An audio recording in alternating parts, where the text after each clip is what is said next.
আমি গত পরশু ঢাকা থেকে এসেছি, ঢাকা থেকে যশোর নভোয়ারে করে এসেছি। তো সেখানে যারা বিমানবালারা থাকে তারা কেমন যেন প্যান্ট ট্যান্ট স্যুট টুট পরে আসে, নিজেদেরকে সাজিয়ে গুছিয়ে।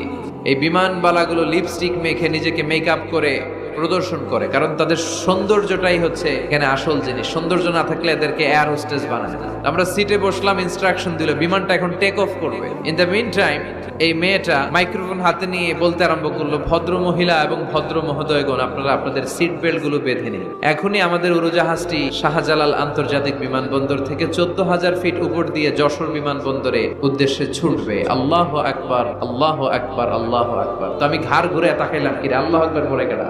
ওদের সবার খুব ভালো করেই জানা ওই 14,000 ফিট উপরে আকাশের মাঝে আমাদেরকে বাঁচানোর কেউ নাই। কেউ আমাদেরকে, পুলিশ আমারে বাঁচাতে পারবে না, এয়ারলাইন্স এর ম্যানেজার আমারে বাঁচাতে পারবে না। ওই 14,000 ফিট উপর থেকে আমারে বাঁচাতে পারে একজন। চিল্লায় বলেন, যিনি কে?